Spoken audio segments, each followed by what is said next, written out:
Boa tarde a todos. É um grande prazer apresentar o nosso colega, amigo, Dr. Ivan. É sempre muito bom, um grande prazer escutar o Dr. Ivan, né? Ele sempre tem grandes novidades aí, passa sempre grande experiência que ele tem na área de melhoramento de biotecnologia. O Dr. Ivan, ele é graduado em agronomia pela Universidade de Passo Fundo, possui mestrado e doutorado em genética e melhoramento pela Universidade Federal de Viçosa, possui experiência na área de agronomia, com ênfase em genética molecular, atuando nos temas de soja, marcadores moleculares, melhoramento genético e biotecnologia. Atualmente é pesquisador da Cooperativa Central de Pesquisa Agrícola, CODETEC, professor da Universidade Paranaense e professor colaborador no curso de pós-graduação Genética e Melhoramento da Universidade Estadual de Maringá. É coordenador de pesquisa da CODETEC, certo, Dorivan? Gerente de pesquisa, onde atua na área de melhoramento de soja, milho e trigo, e atua em fitopatologia e biotecnologia, certo? É um grande prazer assistir você mais uma vez. Obrigada, doutor Ivan.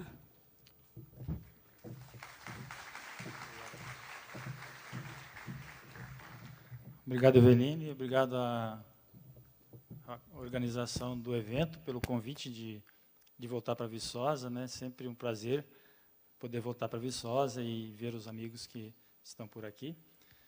E hoje a gente vai falar algumas questões relativas a estresse abiótico.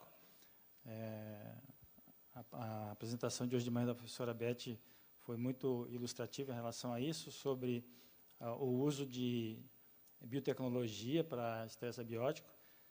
E creio que a professora foi muito feliz quando ela comentou da necessidade de que o melhoramento faça a sua parte também, né? Nós não podemos ficar dependentes de que a biotecnologia vai resolver o problema, né? Existe todo um background que precisa ser acompanhado e nós vamos no mesmo caminho.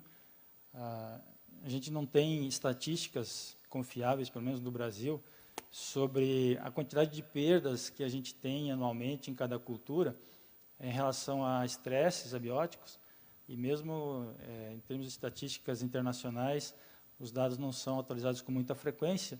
Tem uma informação antiga, mas pode observar que as principais culturas, nós, em geral, nós estamos aproveitando do potencial genético das culturas menos de 30%. Se a gente olhar para as culturas que são mais importantes no Brasil, soja e milho, nós estamos aproveitando entre 20% e 25% do potencial genético que as plantas têm, né? O restante nós estamos perdendo para os estresses bióticos e abióticos. Então, nós temos ainda um potencial de crescer em torno de 70% no rendimento das culturas, se a gente atacar principalmente os estresses bióticos e abióticos. E desses, os mais fáceis de atacar são os estresses bióticos. Os estresses bióticos, normalmente, a gente pode controlar. Mas os estresses abióticos, eles são, de fato, os mais difíceis de serem atacados. Diferentes tipos de estresse, né? Estresse salino, estresses hídricos, estresse de frio, estresse de calor, eles resultam na planta no mesmo tipo de estresse, falta d'água, né? Se você tem frio demais, falta água. Se tem calor demais, falta água na planta. Se você tem salinidade demais no solo, falta água na planta. E, obviamente, se você tem seca, também falta água na planta. Então, a gente considera que existe uma deficiência hídrica quando a gente tem uma demanda pelas plantas maior do que a capacidade de fornecimento pelo solo. Esse esquema ilustra um pouco isso, mas a tendência é que os fluidos, os líquidos, eles migrem de uma área de maior potencial para uma área de menor potencial. Então, a atmosfera é um ambiente de baixo potencial hídrico. Então, as folhas das árvores, que têm um potencial hídrico maior do que a atmosfera, perdem água para a atmosfera. Uma vez que a folha perde água, ela diminui seu potencial hídrico e ela vai buscar água das raízes que estão no ambiente que tem um alto potencial hídrico, desde que haja água suficiente no solo, que é o ambiente de maior potencial hídrico. Quando existe água suficiente no solo, então esse fluxo é contínuo e isso resulta no crescimento das plantas. Quando falta água no solo, nós temos então o que nós chamamos de um potencial negativo, né? E no caso do potencial negativo, as plantas em geral elas têm um mecanismo de defesa que é não perder mais água, né? Então, se a planta sente que está tendo um estresse hídrico, um potencial negativo, qual que é o modo de defesa das plantas, né? Fecha os estômatos, no caso das gramíneas, enrola as folhas e economiza água. Economizando a água também para o metabolismo. Então, economiza água, mas economiza crescimento, acúmulo de reservas e, obviamente, não vai ter essas reservas depois para transferir para o grão e para gerar produtividade. Então, embora ela consiga se proteger para sobreviver, isso não vai resultar em produtividade, isso vai resultar apenas em sobrevivência. Então, o importante é que a gente consiga manter o potencial hídrico. A gente pode fazer isso de duas formas. Ou a gente aumenta a quantidade de água no solo, né, ou a área em que as raízes exploram do solo, ou a gente faz com que a planta economize água. De alguma forma, a planta utilize menos quantidade de água e continue crescendo, né? Não adianta a planta economizar água e parar de crescer, de se desenvolver. A gente não pode esquecer que, quando a gente fala de melhoramento genético, nós não podemos falar somente da genética que está envolvida no processo, né? É básico, todos nós sabemos, que o fenótipo ele é a resultante de uma combinação entre... desculpa, gente, aqui faltou G, né? É uma resultante entre o genótipo e o ambiente e as interações que existem entre o ambiente. Então, nós não podemos olhar apenas para o genótipo, nós temos também que olhar para o ambiente em que nós vamos estar trabalhando. E aí que a característica estresses abióticos, ela se diferencia muito das demais características que são tratadas pela biotecnologia, porque a interação com o ambiente, ou a influência do ambiente na expressão dessas características é muito variável, né? Você pode ter diferentes respostas das plantas a um mesmo nível de estresse, dependendo, por exemplo, se o seu solo está mais bem adubado ou menos bem adubado, se ele está compactado, se ele não está compactado, se é um solo mais arenoso, um solo mais argiloso, tudo isso. Você pode ter o mesmo potencial de água no solo e você ter um resultado diferente no desenvolvimento das plantas. Sem considerar também de que esse solo tem que estar corrigido em profundidade também. Então, isso daqui é apenas um exemplo para a gente lembrar que a gente também tem que cuidar do ambiente em relação a isso, né? E uma das coisas importantes em relação a isso é que a gente deva ter correção do solo nas camadas mais profundas. Né? Isso aqui é uma demonstração da aplicação de gesso, né? Gesso é um elemento que consegue carregar os nutrientes para as partes mais profundas do solo, né? Nós não conseguimos aplicar fertilizantes a 40 centímetros de profundidade. Então, nós precisamos de um agente que carregue, e o gesso é um desses.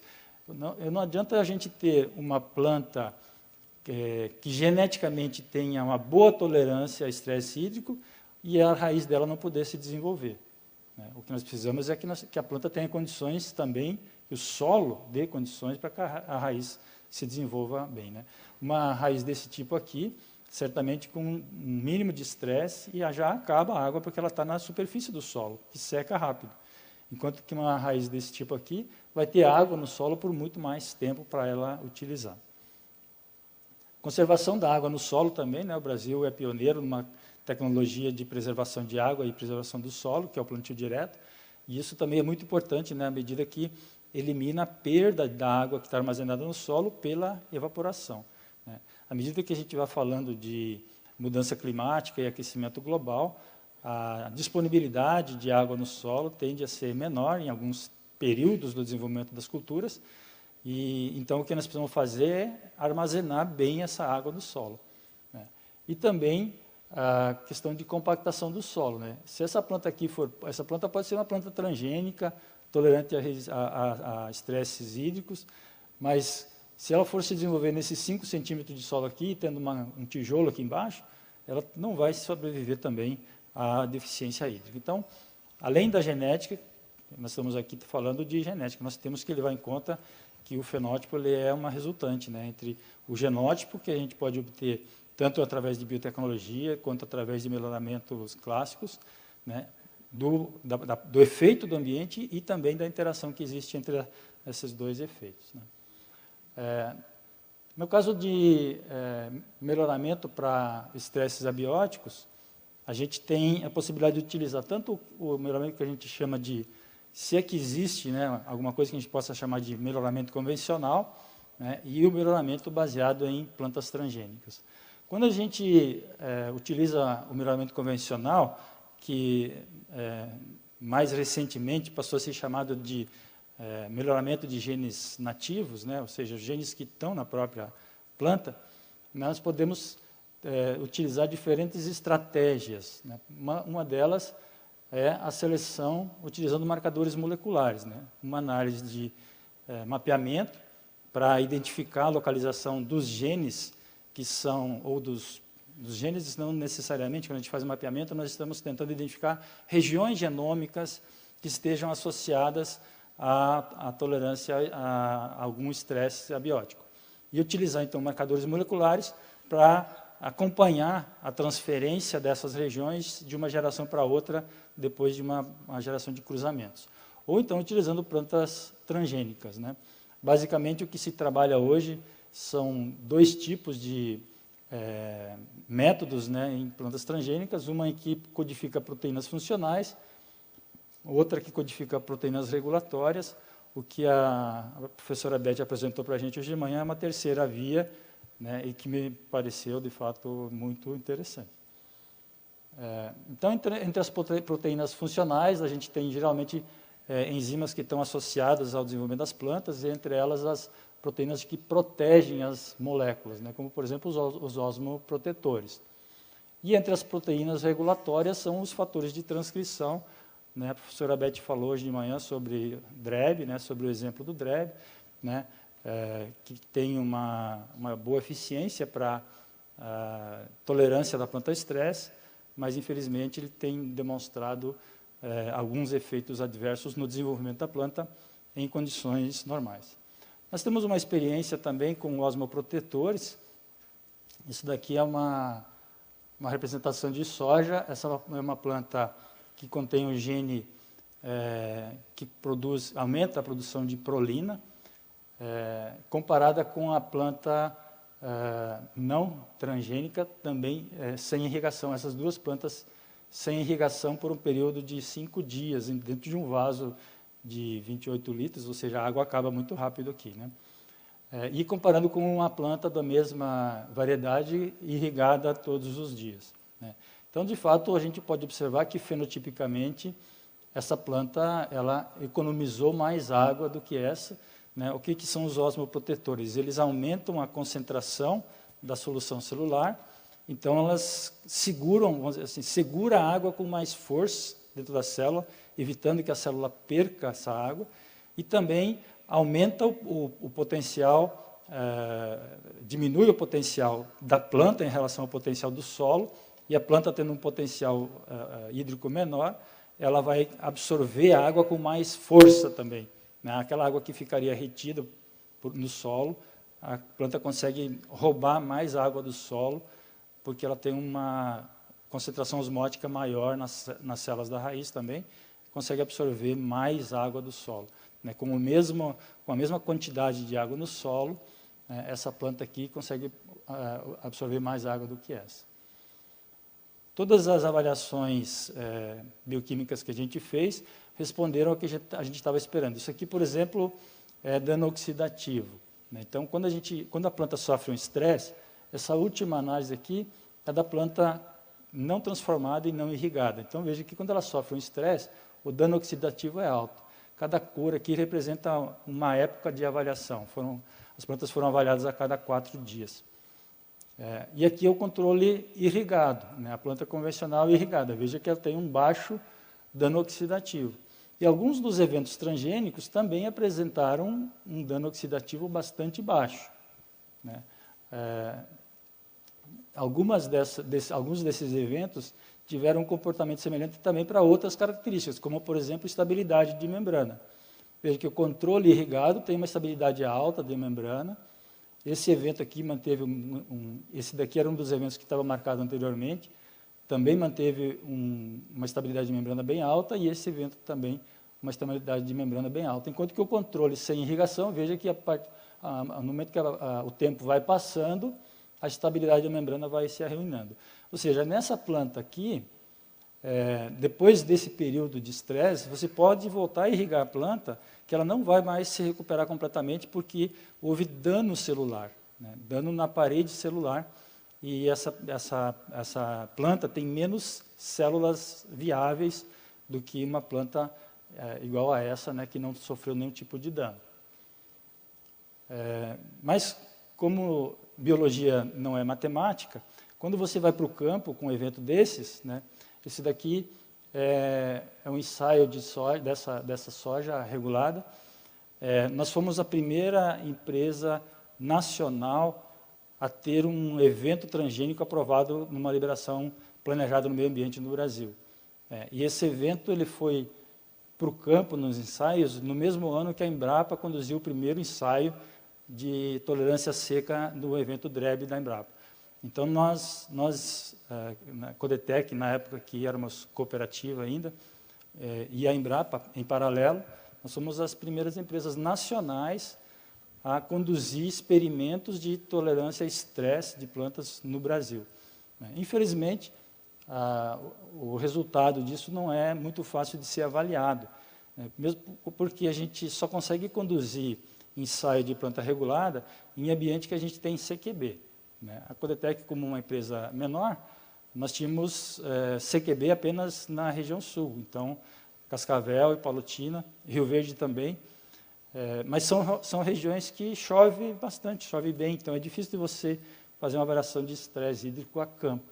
Então, a alternativa era plantar soja em 8, 10 épocas diferentes, tentando que uma dessas épocas coincidisse com algum veranico, que é normal nessas regiões. Então, tem aqui alguns resultados de produtividade agora, em diferentes ambientes, né? Esses 3 ensaios aqui são ensaios de Cascavel, em diferentes épocas de plantio. E, nesse ano, Cascavel sofreu um pouquinho com falta d'água, como todos os anos, às vezes uns 10 dias sem chuva, coisas desse tipo. Mas, normalmente, choveu bem, não teve muito dano de perda, né? As produtividades não são muito altas, porque a variedade que a gente usou para transformar é uma variedade adaptada para a região central do Brasil, não para a região sul. Então, a produtividade não é tão alta. Mas veja que, em uma condição aparentemente normal, as plantas convencionais, que são esse alaranjado, produziam mais do que as plantas transgênicas. Isso nos levou a questionar um pouco, né, o valor desse evento. Em Palotina, normalmente é mais quente, então a gente tem um estresse de calor em Palotina, e também nós tivemos mais dias de seca. Os eventos transgênicos, de fato, produziram um pouco a mais. Em termos de porcentagem, isso é até bem significativo, 11%, ou em torno de 5% em épocas diferentes aqui, né? O que representou, nesse caso aqui, 3,5 sacos ou 1,2 saco por hectare a mais de produção. Na média de todos esses ambientes foram iguais os 2 eventos. Quando a gente fala aí de tolerância a estresse abióticos, e a gente adota a estratégia de utilizar plantas transgênicas, a gente precisa fazer uma comparação entre o que de fato, uma planta transgênica tolerante a um tipo de estresse, por exemplo, que é uma coisa difícil de medir e difícil até de ser percebida pelo agricultor, o benefício que traz, em relação a uma planta que é tolerante a herbicida ou tolerante a insetos, por exemplo, né? Uma tolerância a herbicida é muito simples de você demonstrar a eficiência da tecnologia. Uma planta tolerante a inseto, da mesma forma, é muito simples do agricultor observar o benefício. Uma planta que é tolerante a estresse, por exemplo, e que na lavoura dele ele produziu 3 sacos a mais do que o vizinho, como é que você vai dizer para esse agricultor que essa diferença é em função de um evento transgênico que tem nessa planta? Porque 3 sacos a mais ou 3 sacos a menos é normal que ocorra entre uma lavoura e outra, né, entre diferentes glebas da mesma variedade do mesmo produtor. Como é que você vai atribuir isso a um gene que foi introduzido na planta? Então, como é que você captura valor nesse processo? Porque o desenvolvimento de uma planta transgênica, ele tem um custo bastante elevado, né? É uma tecnologia de alto custo e, obviamente, você precisa ter retorno em relação aos investimentos. Então, em soja, especificamente, a gente tem questionado bastante a estratégia mesmo de obtenção de plantas transgênicas, pelo menos com esse nível de ganho que a gente está obtendo até agora, em torno de 10%, porque quando a gente fala assim, você vai ganhar 10%, mas você vai ganhar 10% sobre uma produtividade super baixa, num ano de estresse. Se o teu normal é produzir 3.000 quilos, você vai ganhar 10% em cima, talvez, de 2.000 quilos ou de 1.500 quilos, que é o que você vai produzir quando você está numa situação de estresse. E como é que você vai conseguir demonstrar que essa vantagem ela foi devida à tecnologia e não à conservação do solo, ou à adubação, ou ao plantio direto, diferente de uma gleba para outra, que os agricultores utilizaram. Ou até mesmo em relação à genética das variedades, né, entre variedade convencional e transgênica, vão ser variedades diferentes, né, e diferença de produtividade entre variedades é normal que ocorra.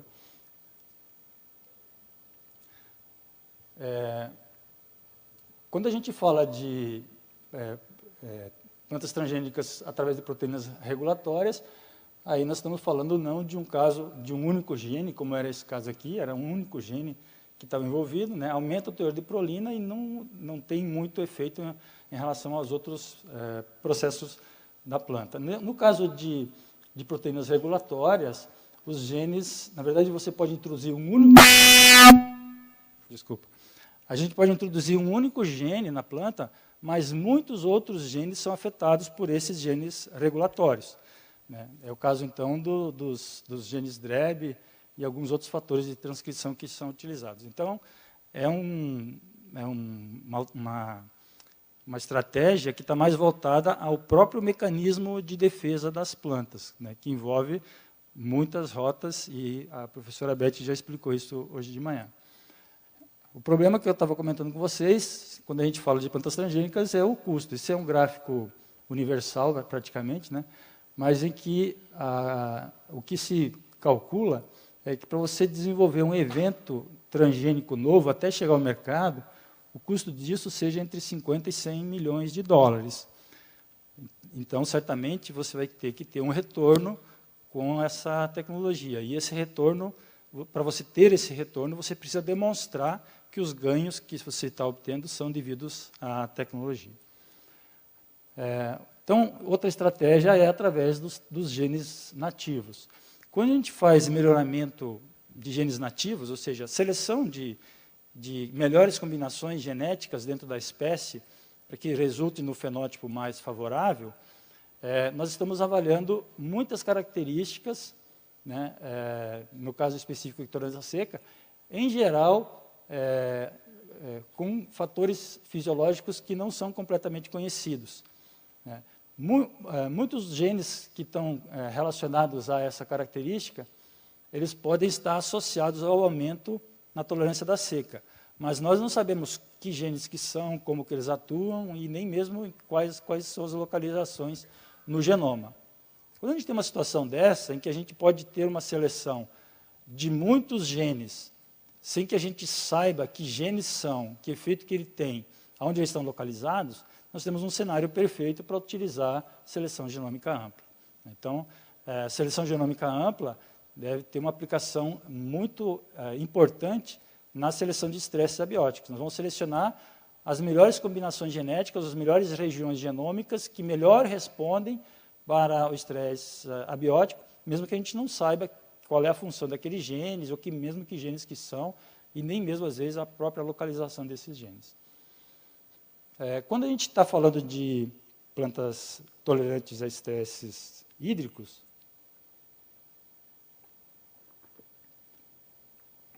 algumas das características que a gente deve observar no melhoramento, do ponto de vista de fenótipo, é a manutenção da planta verde por mais tempo. Então, plantas que têm o stay green por um período maior de tempo, normalmente toleram mais a falta de água. Uso mais eficiente de água, né, a partir do controle da abertura dos estômatos, né, a planta tem que assim, relaxar um pouco a sua defesa contra a falta d'água, né, não se defender tão cedo. Se a planta fecha seus estômatos, ela para de fazer fotossíntese e para de acumular reservas, né.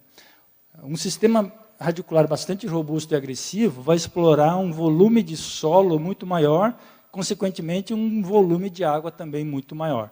Então essas plantas vão ter certamente uma tolerância maior a um número de dias sem chuva. No caso específico de milho, características fenotípicas que podem ser avaliadas, né, são o sincronismo entre o florescimento masculino e feminino da mesma planta. Numa situação de estresse, há uma diferença maior entre o florescimento masculino e feminino da mesma planta, né, e a produção abundante de pólen, né. Quando a gente fala de tolerância a estresse, hídrico principalmente, a gente também tem que considerar que o estresse hídrico tem um efeito diferente sobre as diferentes culturas. O milho só tem uma única oportunidade de produção, que é a polinização, que dura, em média, 10 dias. Se você tiver um problema de estresse nesses 10 dias, sua produção está completamente comprometida. No caso de soja, por exemplo, o período de floração é muito maior.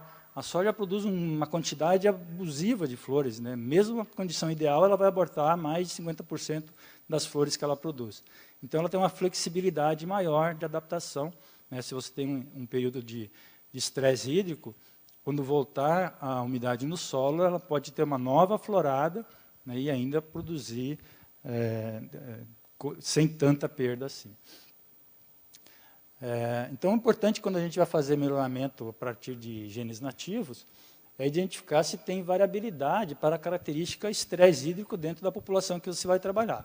Esse é um trabalho que a gente fez há um tempo atrás já, com o estresse provocado por PEG na germinação de sementes de soja. Então, observe que existe variabilidade entre o material que foi avaliado para estresse medido a partir de PEG. E no caso do estresse hídrico, quando a gente vai fazer seleção assistida e não Genome-Wide Selection, são opções diferentes. Você pode fazer seleção genômica ampla, sem precisar conhecer nada do seu germoplasma. Você vai genotipar e fenotipar o seu germoplasma e vai gerar preditores e vai fazer seleção a partir desses preditores. Ou então você vai tentar mapear genes, regiões genômicas ou SNPs que estejam associados a essas características e usar esse conjunto de marcadores num programa de seleção. Então, a partir da seleção de mapeamento por associação, nós podemos ter a identificação dessas regiões. A grande vantagem desse tipo de mapeamento é que nós não precisamos ter uma população estruturada. Você pode utilizar sua própria população de melhoramento, por exemplo, como uma população base, né? Sua coleção de linhagens, coleção de variedades, enfim. Germoplasma fixo, você faz uma coleção de um germoplasma bem variável e faz uma grande amostragem com um número muito grande de marcadores. A vantagem de você utilizar a população não estruturada é que você vai mostrar todos os alelos de uma determinada região genômica e não apenas 2 alelos quando você tem uma população de mapeamento obtida por cruzamento. Então, você tem uma amostragem muito maior da variabilidade em cada lote. Você utiliza um grande número de marcadores e, dessa forma, você faz uma varredura mais completa no genoma, né? Por exemplo, nós temos um kit para genotipagem de milho que vem da Affymetrix, que tem 600 mil marcadores. Então, você tem uma cobertura do genoma muito grande, né, em relação aos métodos tradicionais que a gente usa para mapeamento. E a gente não precisa, nesse caso, nenhuma informação sobre se já existe gene candidato ou não, porque você faz um screening desde o começo. Aqui um exemplo do que tem hoje de chips para genotipagem. Existem basicamente 2 técnicas de genotipagem para mapeamento por associação, que é a utilização de chips de DNA, de microarranjos, ou a genotipagem por sequenciamento. Microarranjos de DNA estão disponíveis na Illumina e na Affymetrix, que são as duas empresas que produzem esse tipo de chip de DNA.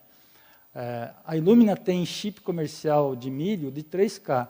Ela pode produzir, de 3.000 SNPs. Ela pode produzir chips customizados com o número de SNPs que você pedir. Mas se você for comprar alguma coisa que já está pronta, que você não precisa informar quais os chips que você quer, o que tem disponível para compra hoje são chips de 3.000. Na soja existe um chip de 50.000 que ainda não é comercial, mas eles estão prevendo o lançamento para as próximas semanas. Isso que eu já coloquei aqui. Mas hoje não é comercial. Né? O que tem comercial em soja hoje é na linha dos 3.000 também. Já a Affymetrix, tanto a Illumina quanto a Affymetrix, elas aceitam customização, ou seja, se você informar para eles quais são os SNPs que você quer, eles montam o chip do tamanho que você precisar. Mas a Affymetrix tem um chip comercial de 600K. Você não precisa dar informação nenhuma, você simplesmente encomenda o chip e você recebe um chip com 600.000 marcadores.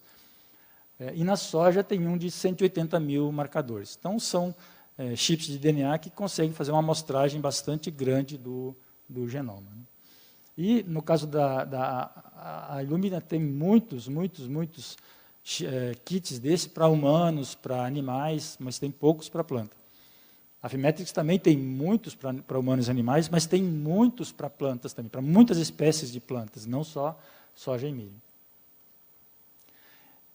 Então, quando a gente vai fazer mapeamento por associação, um pequeno fluxograma de atividades que a gente segue nesse tipo de mapeamento, primeiro selecionando um germoplasma que seja um germoplasma representativo, né, e que tenha uma grande variabilidade para aquela característica ou para aquelas características que você está estudando.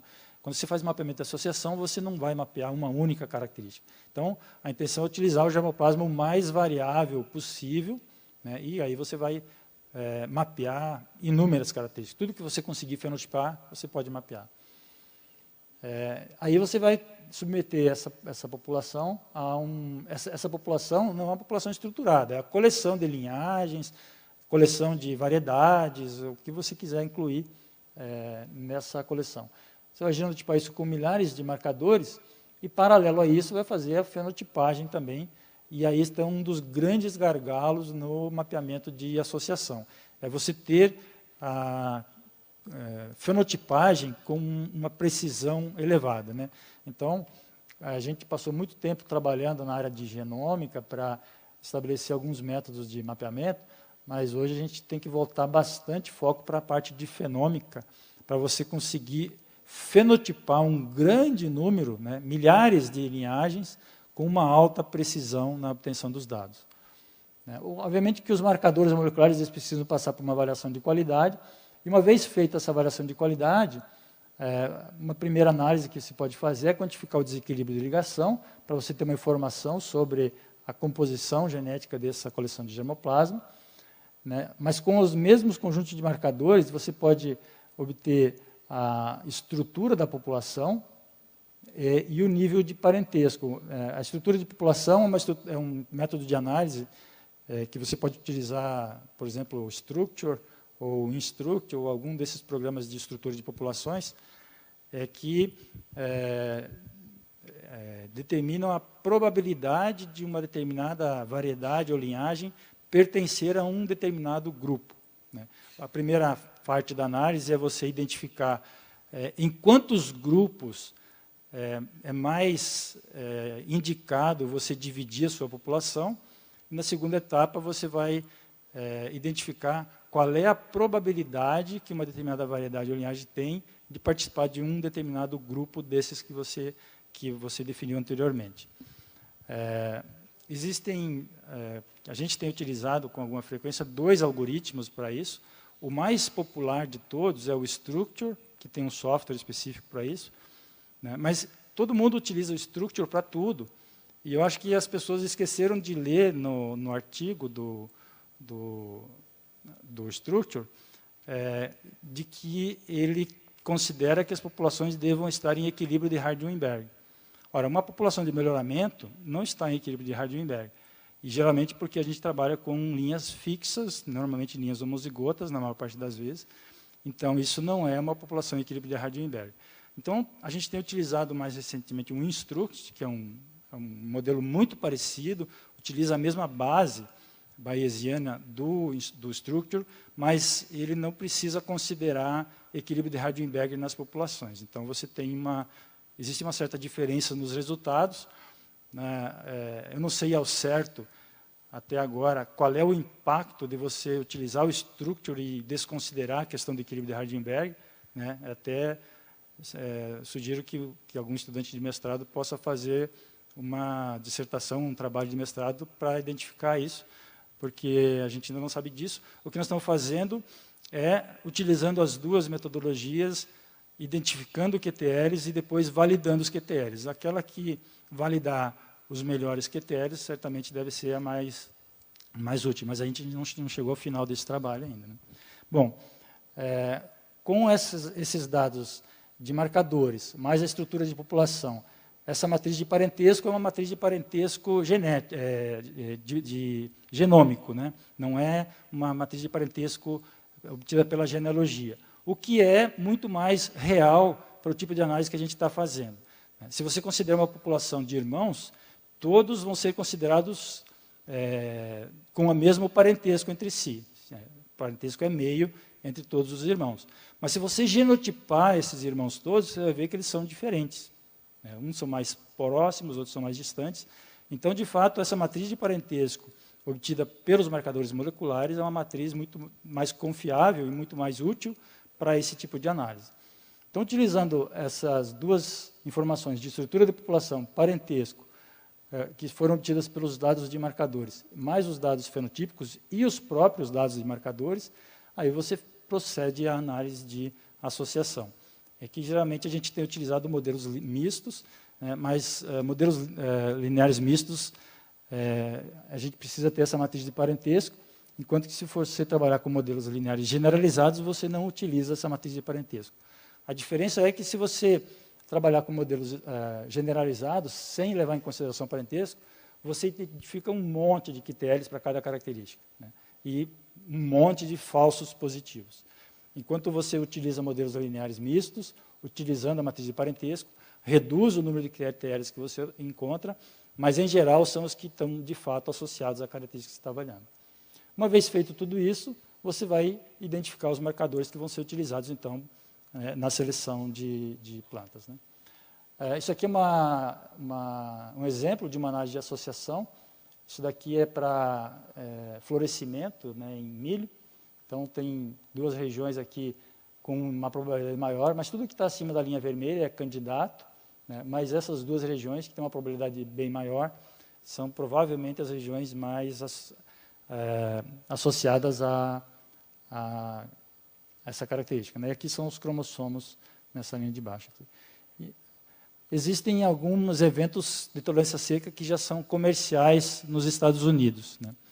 Um deles é da Pioneer, que é o Aquamax, que é uma tecnologia que foi obtida por seleção assistida e que tem produzido em torno de 1,7% de ganho em anos normais, ou seja, não há nenhum prejuízo para a planta nos anos normais, inclusive um ganho, e próximo de 7% nos ganhos de produtividade. Né? Essa imagem é tirada da própria Pioneer. Inclusive, eu vou apresentar 3 tecnologias para vocês, e a informação de produtividade que eu vou apresentar é informada pelas empresas. Então, o nível de confiança dessa informação não é uma informação que foi produzida independentemente. Essa aqui é uma outra tecnologia, também a partir de genes nativos, mas o método de obtenção foi a partir de genes candidatos. Então, não foi seleção assistida, foi identificação de genes candidatos e seleção desses genes candidatos. Né? A produtividade informada é de quase 14% de ganhos de produtividade em anos de seca. Aqui algumas imagens de raiz desse produto. Isso aqui é uma imagem de campo, né? Então, um milho convencional e um milho transgênico, convencional e transgênico, demonstrando o visual da diferença na tolerância a estresse. E da Monsanto existe um produto transgênico, né, que é o Dalgard, um projeto que é um convênio, na verdade, entre BASF e Monsanto. É uma tecnologia de um único gene, né, um cold shock protein gene, né, um gene de choque de calor. Foi obtido a partir de uma bactéria e que ele evita murchamento em plantas em condições de estresse, né. O ganho de produtividade informado para anos de seca é entre 4% e 7%. Essa é uma imagem que é de 2012. 2012, no Nebraska, foi a maior seca da história, então as produtividades, de fato, foram muito baixas, e num ano de um estresse muito grande, né, isso aqui é planta transgênica, isso aqui são plantas convencionais. O Nebraska é o estado onde tem, nos Estados Unidos, onde tem a maior demanda por esse produto, porque é um estado geralmente que tem seca, né. Nos anos normais, chove em torno de 500 milímetros. 500 milímetros é o limite para a produção de milho. Então, qualquer gota de chuva que faltar já é estresse. Então, é um local onde normalmente ocorre estresse, né. Essas 3 tecnologias foram plantadas no ano passado e ocuparam 25% da área de milho no estado do Nebraska, né. Foram plantados 4,6 milhões de hectares com milho transgênico, sendo que 4 milhões desses é da tecnologia da Pioneer, né, que é o Aquamax, 200 mil hectares apenas de milho transgênico e 400 mil hectares da tecnologia da Syngenta. Essa é um gráfico também que ilustra dessas tecnologias de tolerância seca, as produtividades em função do nível de produtividade das lavouras, né. Então, eu apenas converti para sacos por hectares, né, isso aqui estava em sacos por bushel, bushels por acre, eu converti para sacos por hectare. Então, para ter uma ideia, né, como a gente está num nível de alta produtividade, né, existe uma pequena diferença de produtividade, mas uma diferença que é normal de você obter entre um híbrido e outro também. Diria que a gente considera isso aqui como um comportamento igual. Mas, numa situação de déficit hídrico, aí você começa a ter diferenças maiores de produtividade nos eventos tolerantes à seca. O que a gente não, porque isso não nos afeta diretamente, mas o que o agricultor deve levar em conta quando ele comprar essa semente é que ele está pagando um valor maior pela semente, que é uma espécie de seguro, né? Ou seja, se ocorrer a seca, ele vai usar aquele benefício. Se não ocorrer a seca, ele não vai perder nada com isso, mas vai ter gasto um seguro que não usou. É uma ideia, nós pagamos seguro a vida toda, mas nunca ninguém quer usar o seguro. Eu não estou com muita pressa de usar o meu, pelo menos, né? Então, o foco para essas tecnologias de plantas transgênicas tem sido as áreas com produtividades mais baixas, né? Só que o problema que existe é que onde você tem baixa produtividade, geralmente você tem também um baixo nível de investimento. Como eu tinha conversado com vocês mais cedo, né, quais são os alvos para essas tecnologias, né? O milho certamente é um alvo muito mais interessante, né? O milho só tem uma única oportunidade de floração. E outra coisa, o modelo de comercialização de semente de milho, ele permite agregar valor, né?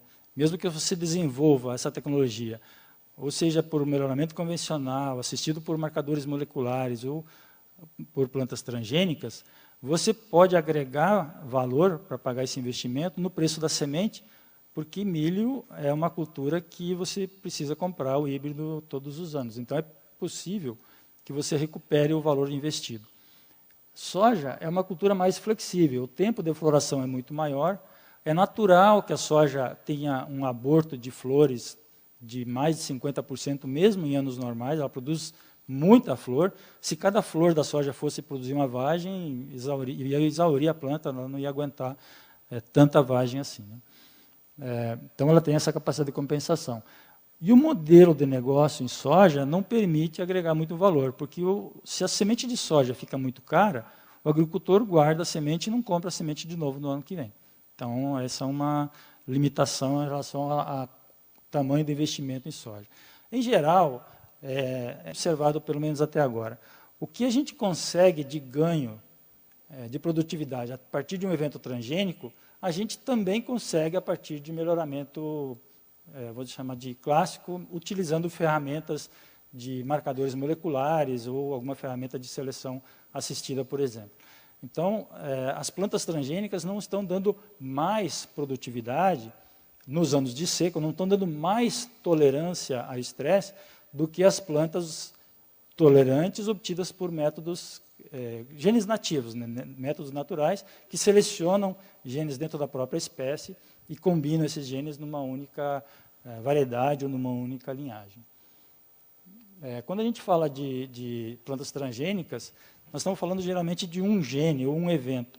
Né? Isso é muito risco, né, de você não ter uma flexibilidade muito grande da planta para diferentes tipos de ambientes. Quando você fala de genes nativos, você está falando de muitos genes distribuídos ao longo do genoma inteiro. Isso dá para a planta uma estabilidade muito maior, né, e é um mecanismo que a planta está habituada a utilizar para se proteger. E em relação ao futuro disso, obviamente que novos eventos transgênicos estão em fase de desenvolvimento e que podem ter um efeito maior do que aqueles que até agora já foram apresentados, né? Mas uma alternativa aqui importante para um futuro não tão a curto prazo é a combinação dessas duas tecnologias, né? Você tem um evento transgênico que dá uma determinada tolerância e você associa isso num background que já foi desenvolvido acumulando genes nativos para a tolerância a estresse. Então, do ponto de vista técnico, isso é perfeitamente possível. Do ponto de vista econômico, é mais difícil, porque cada uma desses tipos de tecnologia está numa empresa diferente, até você conseguir colocar todo mundo numa mesa e negociar para que isso consiga fluir, o tempo vai passar, acredito, bastante tempo. Quando a gente fala de tolerância a estresse, eu relaciono tolerância a estresse com estabilidade e adaptabilidade, né? A gente geralmente está fazendo as disciplinas de genética quantitativa, de modelos biométricos, e você está lá estudando adaptabilidade e estabilidade. Mas o que resulta, qual é a origem dessa adaptabilidade e estabilidade? Né? Tolerância a estresse, certamente, é uma das características que aumenta a estabilidade das plantas. Plantas que têm maior tolerância a estresse são mais estáveis e se adaptam a um número maior de ambientes, né? Você consegue utilizar a mesma variedade, o mesmo híbrido, num número muito maior de ambientes, inclusive em ambientes considerados inapropriados, em alguns casos, para a agricultura, pela quantidade de água disponível ao longo do ciclo da cultura. Então, o que eu quis mostrar com essa figura, né, o vermelho seria uma planta convencional, uma planta não melhorada para a tolerância ao estresse, em que você tem anos de alto e baixo, variando, e você poderia considerar isso aqui como anos, mas também como locais. Né, locais de maior estresse, locais de menor estresse, ou anos de maior estresse e menor estresse, e você vai ter variações muito grandes de produtividade. E enquanto que as plantas que eu marquei aqui em azul, as plantas que têm melhoramento para a tolerância ao estresse são plantas mais estáveis. Vão produzir iguais às plantas convencionais, num momento que não tenha estresse, mas vão produzir acima nos momentos de estresse. Ou seja, a variação, embora vai existir variação, certamente, mas a variação é muito maior. É como se fosse um efeito tampão para as variações ambientais. Muito bem, é isso que eu tinha para falar, meu tempo já acabou. Obrigado, depois a gente vai responder as perguntas para vocês.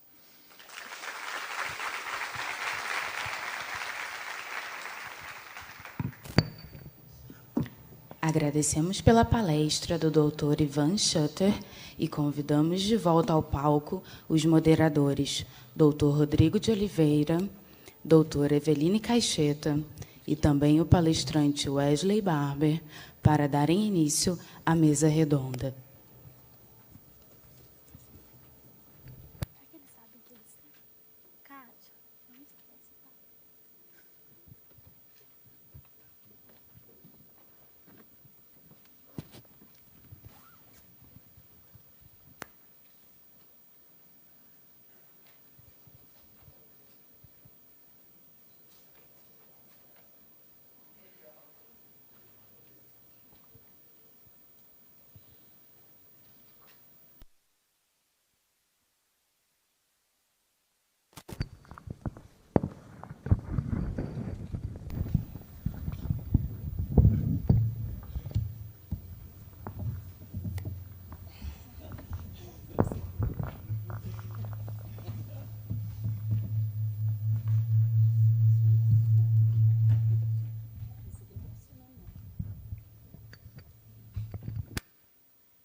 Não, não é sim.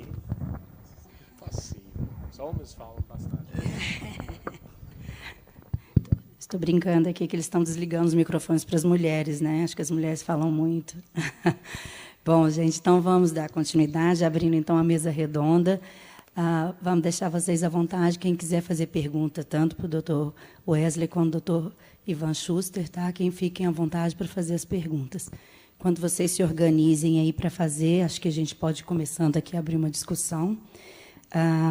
Antes de mais nada, gostaria de parabenizar aos dois palestrantes. Eu posso falar português? Posso? Sim? Tá bem. Então, vocês estão de parabéns pela palestra, brilhante palestra, os dois. Eu queria, então, começar fazendo a seguinte colocação e pergunta, acho que vai para os dois, né? Vamos ver qual que é o ponto de vocês. O doutor Ivan começou a dizer, está comentando, que agora nós estamos vivendo a era da seleção genômica ampla, né, doutor Ivan? O DWOS está aí, nós estamos todos correndo atrás disso. E eu queria ver os dois estão nas empresas, né? Como que está acontecendo essa DWOS nas duas empresas e como ficaram agora a questão dos QTLs? Nós vamos esquecer esses QTLs, vamos continuar investindo?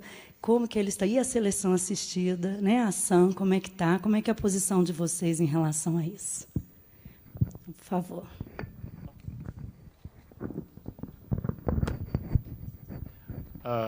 QTLs, a gente não vai acabar com QTLs. Isso é claro. Verdade, onde estamos chegando é esses modelos de seleção que usam a seleção baseada no genoma amplo, conjunto com os QTLs. Por quê? Algo que temos que lembrar. Eu creio muito nos genes controlando os traits.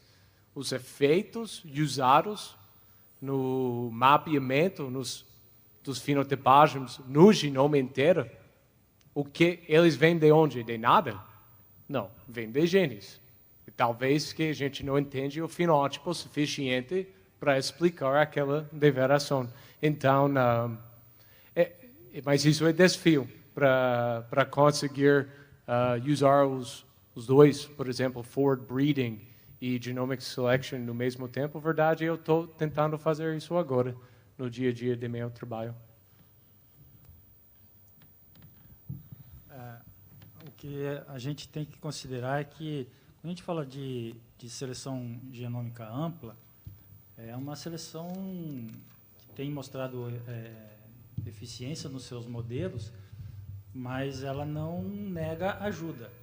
Então, se a gente pode ajudar a seleção genômica ampla, incluindo nos nossos kits personalizados de chips de microsatélites, marcadores que a gente já sabe que são associados a alguns critérios de interesse, né, isso, sem dúvida, nos leva a um modelo preditivo com maior acurácia.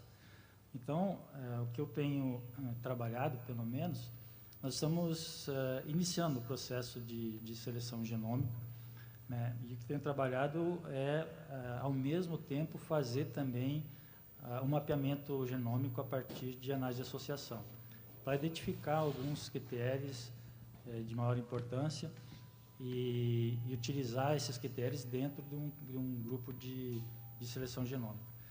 É possível, a gente tem visto vários trabalhos que dizem que num programa de seleção genômica ampla, você não precisa ter mais do que, tem alguns autores que dizem que você não precisa ter mais do que 100 SNPs no seu modelo de seleção.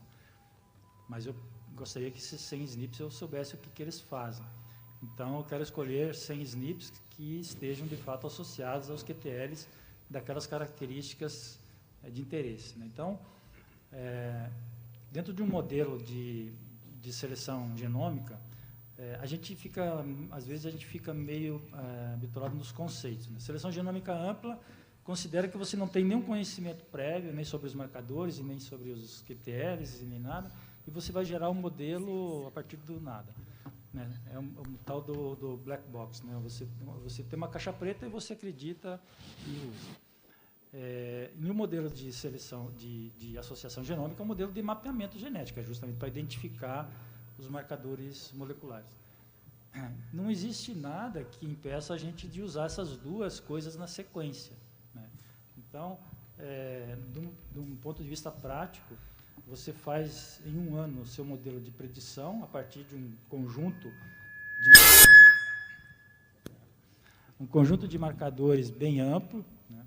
Você faz uma amostragem super ampla do germoplasma. E aí, onde eu falo, o gargalo desse processo todo é a fenotipagem, né? Então, hoje a gente precisa investir muito mais em fenotipagem do que em genotipagem, para poder ter modelos mais acurados de predição. Você identifica os QTLs que, de fato, têm efeito para alguma dessas coisas, e você pode, a partir disso, criar um chip customizado com um número muito menor de marcadores.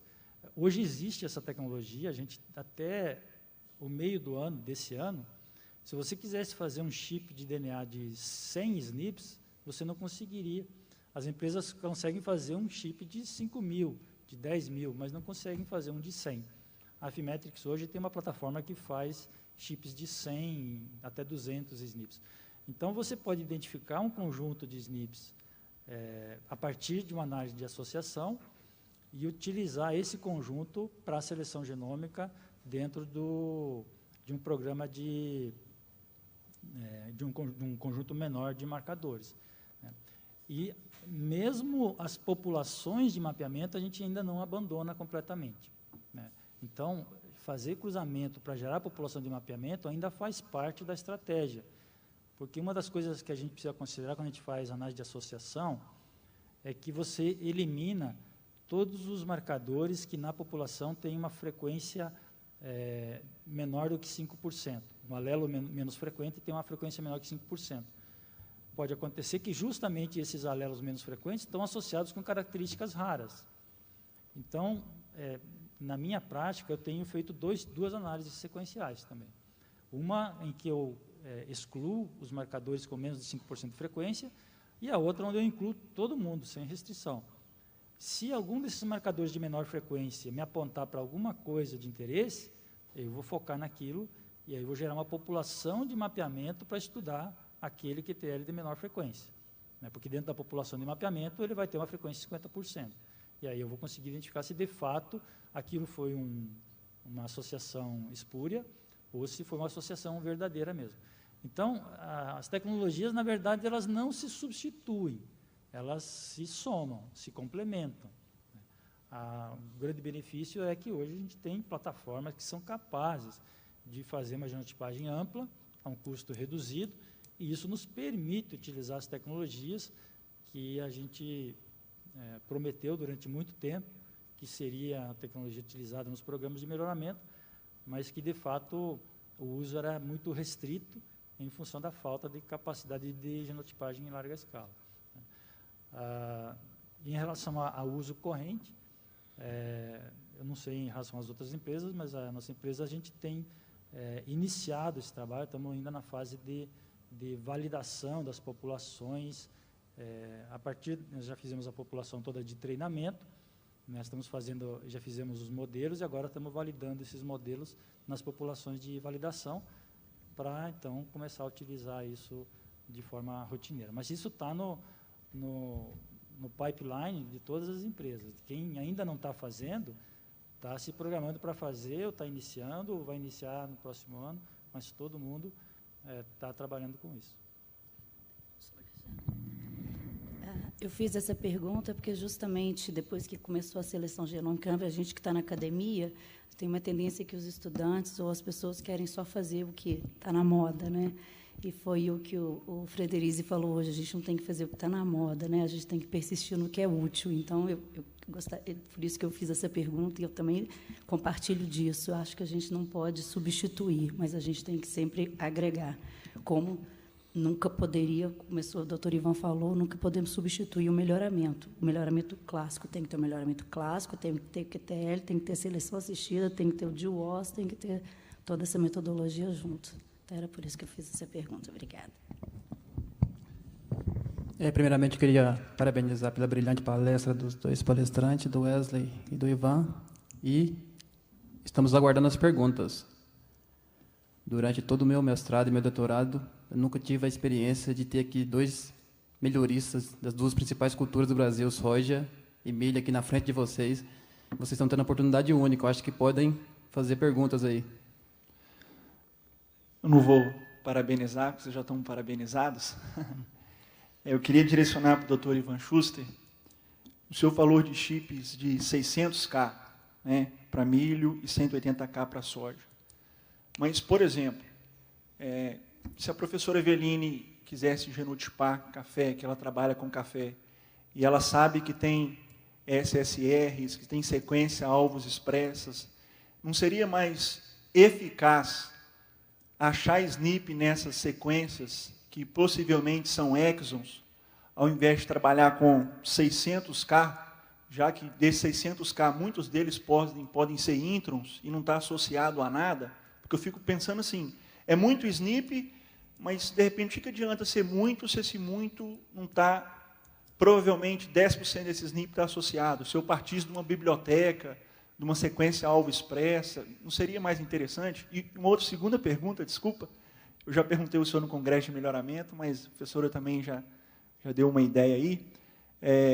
O senhor, então, concorda que a gente ainda é válido desenvolver populações biparentais, né, populações F2, de retrocruzamento, de rios, para fazer análise de QTL. Ainda mais que nós temos hoje muitos SNP, né, temos GBS, isso pode ser mais eficaz ainda na metodologia convencional, ao invés de GWAS. Queria que o senhor comentasse as 2 questões. Vou começar pela segunda. É válido quando você tem uma característica rara. Uma característica rara você não consegue identificar numa população ampla, de variabilidade ampla. Então, nesse caso, é válido fazer as populações de mapeamento. Mas, para características que têm uma boa distribuição nas populações, é preferível trabalhar com análise de associação, porque você tem uma amostragem maior da variação naquela região genômica, que não só os 2 alelos que estão presentes nos pais do cruzamento biparental. Durante muito tempo, os QTLs identificados nos cruzamentos biparentais, eles eram úteis apenas para populações daquele mesmo grupo de cruzamentos, né? E isso é uma limitação para o uso da seleção assistida. Então, quando se trata de uma característica rara, é válido e a gente tem que continuar fazendo. Mas se a característica tem uma boa distribuição na população, ela pode ser utilizada, pode ser identificada e vai ser, com grande chance, identificada numa análise de associação. Voltando para a primeira pergunta, quando você já tem um candidato, obviamente você tem que ir atrás desse candidato e investir nele, né? Quando você não tem candidato nenhum, aí você faz um screening, né? Faz uma varredura no genoma, que é o que faz a análise de associação genômica, né? Mas, certamente, quando você já tem um candidato, vamos investir primeiro nesse candidato. O que a gente faz na análise de associação genômica é tentar identificar os candidatos, né? É isso que a gente faz. Tanto que você identifica os marcadores, mas eles passam por um processo de validação depois, né? Então, para o melhoramento, a gente não tem necessidade de saber se aquilo é um gene regulador, se é uma sequência codificadora, se é um cluster de genes, enfim. Importa é que se aquela marca está presente, a característica manifesta, se ela não está, não manifesta. É suficiente para o melhoramento, a gente segue por aí. Mas existe uma diferença muito grande em relação à identificação de marcadores moleculares por análise de associação e por populações de mapeamento, porque quando você trabalha com análise de associação, você está trabalhando com um histórico de recombinação daquela espécie. Centenas, dezenas de gerações de recombinação, e os blocos de desequilíbrio de ligação tendem a ser pequenos. E você só vai identificar a associação se os SNPs e o gene controlador daquele que está estiverem no mesmo bloco. E como os blocos são pequenos, a distância entre o marcador e o gene, ou ela vai ser muito pequena, ou o que acontece muitas vezes é que o SNP esteja dentro do próprio gene, né? E aí não importa se é um intron ou exon, ele está dentro do gene, ele vai selecionar aquele gene por muitas gerações. Então, resumindo, se você tem candidato, vamos explorar esse candidato. Agora, se não tem candidato nenhum, Vamos fazer uma varredura para identificar os candidatos, né? Amanhã de manhã, só fazer uma propaganda aqui, não sei se eu posso, não sei se eu estou autorizado, mas aqui na fitotecnia, no auditório da fitotecnia, o grupo do G-Melhoramento, alguma coisa assim, vai se reunir e a gente vai falar lá sobre mapeamento da associação. Tá? Quem quiser ter mais detalhes, aí, não sei se todo mundo recebeu a comunicação. Mais perguntas? Então, vou fazer uma pergunta para o Wesley. A gente passa 2 anos no mestrado, 4 anos no doutorado, para desenvolver uma tese que a gente quer publicar um paper e quer também aprender alguma coisa para, quando chegar no mercado de trabalho, ter tido um treinamento durante sua pós-graduação. E você disse ali em um determinado slide dos seus resultados que é um novo grupo heterótipo que foi criado por um híbrido lá pela Monsanto, que quantifica para 16% dos genes da no-Stiffstock e pode ter a ver com o small DNA. Como você acha que você pode aplicar isso dentro de um programa de melhoramento com foco em desenvolvimento de híbridos? Como você vê que você pode aplicar a pesquisa da sua tese de doutorado num programa de melhoramento a curto prazo? Então, em nossa empresa, a gente tem todas as nossas linhagens genotipadas e a gente sabe de replótipo de uma região de cromosoma e até qual fundador esse replótipo vem. Claro, melhoramento, descarte bastante genética. Então, você acaba tendo genética bem mais estrito. Eu olho nossa genética, às vezes. Estou vendo regiões como o mesmo replótipo. Regiões fixos, por exemplo. Mas a gente sabe, melhoramento, criando as linhagens elites, a gente está reciclando elite por elite. E ainda estamos conseguindo ganhos. Então, eu acho isso é epigenética. Então, mais para frente, 10 anos para frente, nós temos que alimentar esses modelos de estimar os efeitos dos marcadores no genoma com outros tipos de variação, além de DNA. Isso pode ser o methalome, pode ser os small RNAs, talvez o proteome, mas nós temos muitos mais vias de variação ainda para explorar. O genoma de milho, nossa, tem tanta diversidade que a gente não entende ainda. E estamos usando melhoristas. Eu quero entender.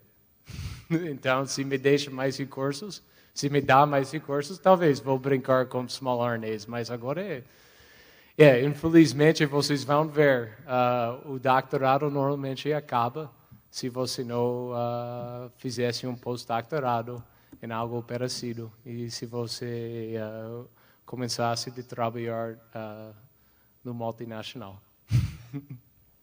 Muito obrigado.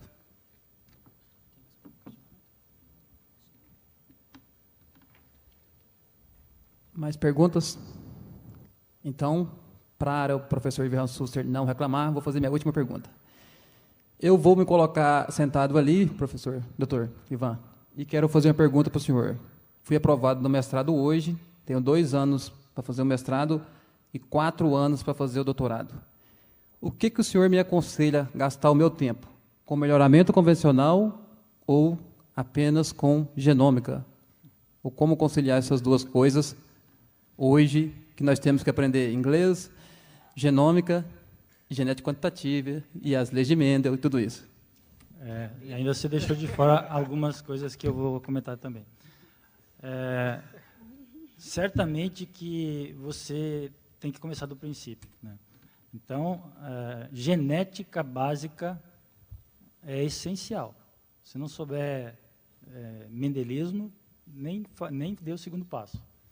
Então, começa na genética básica, o melhoramento clássico tem que saber, isso não tem como não saber, se você vai trabalhar com melhoramento, tem que conhecer métodos de melhoramento, precisa saber segregação, até mesmo porque quando você vai trabalhar na empresa, você vai trabalhar com um método de melhoramento que você não aprendeu na universidade, mas você precisa ter uma base de sustentação para saber quais são os pontos fortes e fracos de um novo método de melhoramento, até mesmo para criar um novo método de melhoramento. Então, tem que saber, bases de melhoramento tem que saber. Mas só isso já não é suficiente, né? Então, aí você precisa saber genômica, precisa saber seleção assistida, ou precisa saber genética de associação, genome-wide selection, precisa, pelo menos, entender. Isso, o nível de conhecimento que você vai ter de cada uma delas vai depender do que você pretende fazer. Uma empresa de melhoramento, você não vai fazer tudo na empresa de melhoramento. Você vai fazer uma parte do melhoramento. Você pode ser um melhorista que vai fazer criação de linhagens ou seleção de material. E aí você tem que dar muito mais ênfase em melhoramento clássico, né? E tão importante quanto conhecer melhoramento é conhecer a cultura com que você vai trabalhar. Você pode ter como meta trabalhar com seleção assistida. Aí você precisa conhecer o melhoramento, mas o seu conhecimento mais profundo precisa ser na área de genética molecular. Enfim, você tem que ser um profissional eclético, né? E, além disso, o que você falou, você precisa saber inglês, né? E, muito importante, né, e que a gente nunca vê na universidade, você precisa aprender a liderar pessoas. Quando você chegar numa empresa e for trabalhar na empresa, que você vai receber um computador, uma sala, uma cadeira para sentar e uma equipe para liderar. Se você não souber liderar essa equipe, você não vai ter progresso e não vai durar muito também na empresa, né? Então, o melhorista, de fato, é um profissional bastante eclético, né? O conhecimento teórico e prático é muito importante, mas existem coisas que estão além disso, né? E a liderança é uma dessas coisas que a gente não nasce sabendo e a gente não aprende na universidade, né? E acho que quem tiver a oportunidade de fazer algum curso extracurricular de liderança, ninguém perde com isso, né? Só ganha. Acho que é importante. E sempre que vocês tiverem oportunidade de fazer um treinamento na empresa, é uma forma de conhecer uma realidade diferente, né? Uma cultura diferente, e saber também se é isso que você quer no futuro, né? Porque você pode ter uma decepção, né? Você vai fazer sua carreira de melhorista dentro da empresa e depois que você chegar lá, você pensa, mas acho que não era bem isso que eu queria. Eu queria ser um cientista e continuar publicando meus artigos, e essas coisas têm foco diferente, né? Então, acho que sempre que tiver uma oportunidade de fazer um estágio ou parte do trabalho dentro de uma empresa, isso acrescenta muito, até mesmo para direcionar a carreira.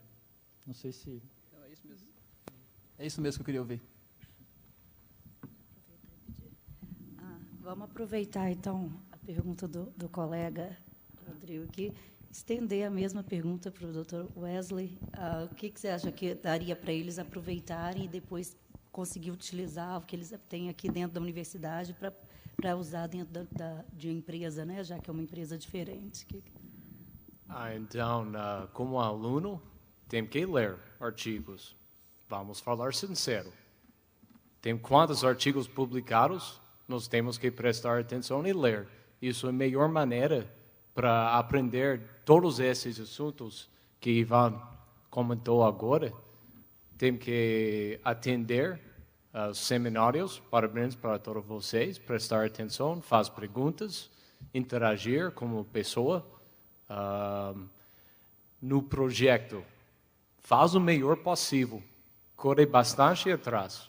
Isso é época de vida onde vocês podem focar em uma coisa, estudar bem feito e ver até qual nível de entendimento você pode chegar.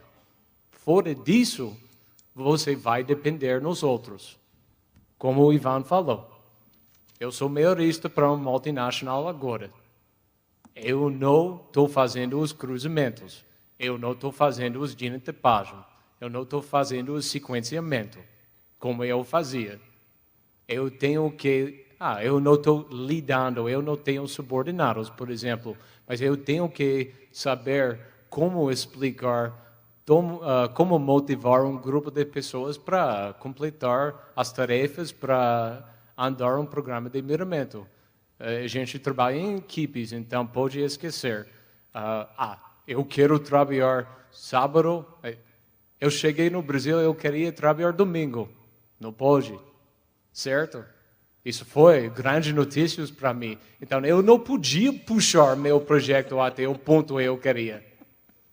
Você tem que entender o sistema. E a cultura da empresa é diferente da universidade. E bem falado por Ivan, se tiver a oportunidade para fazer um treinamento, faz. E o outro parte... Acho que o primeiro parte foi o pós-graduação e que foi o segundo parte da pergunta? Isso mesmo, o que pode aproveitar da universidade?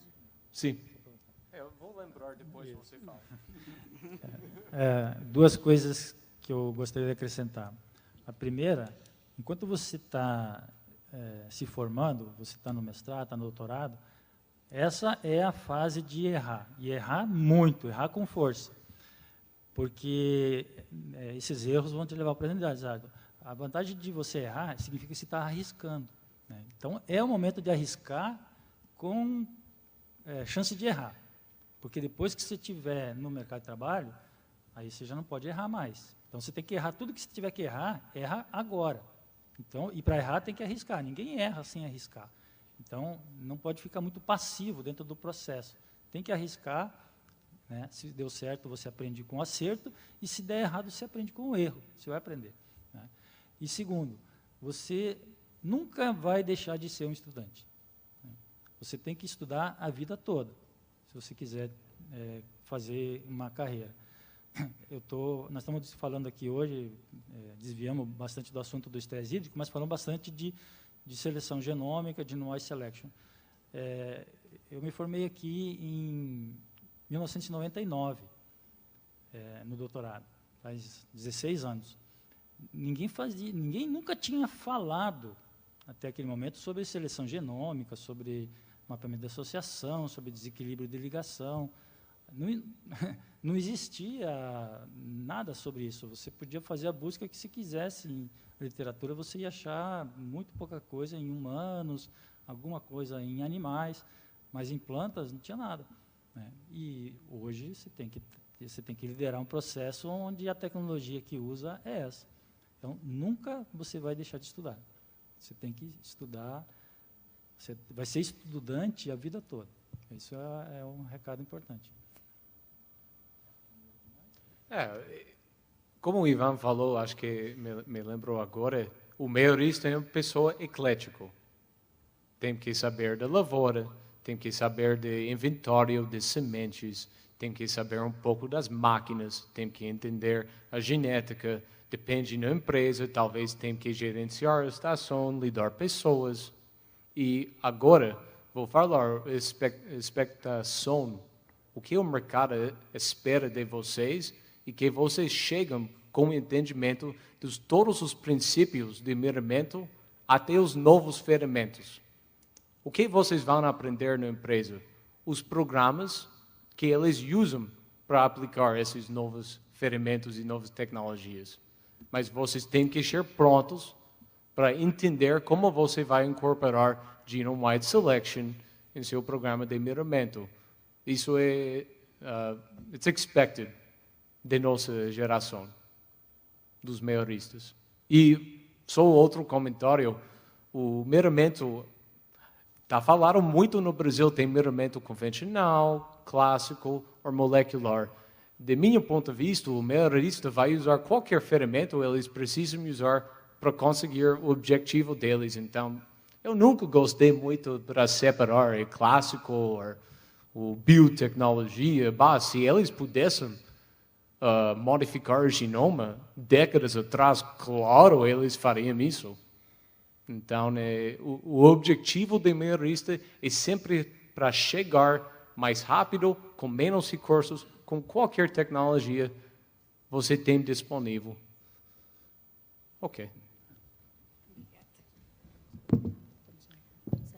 Agradecemos a presença dos moderadores e dos palestrantes na discussão, entregamos os certificados e uma lembrança em nome da equipe Gen Melhor.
Neste momento, realizaremos o sorteio de um brinde da Number One e dos livros Melhoramento de Plantas para Condições de Estresses Bióticos, Tecnologias de Produção de Sementes de Soja. Leandro Augusto Andrade Fumes.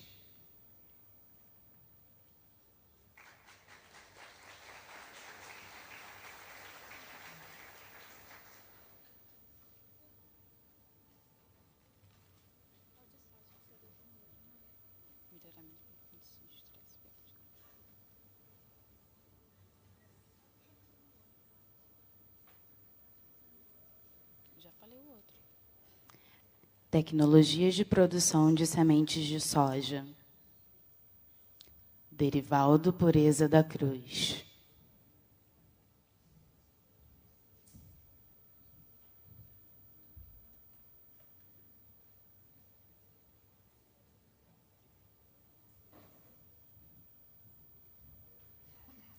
Maria Helena Menezes Cordeiro.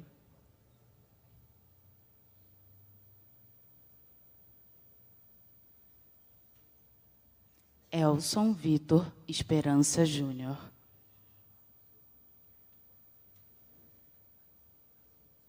Henrique Teixeira Bahia.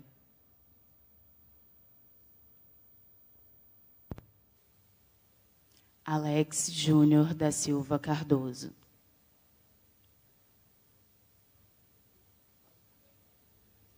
Dênia Pires de Almeida.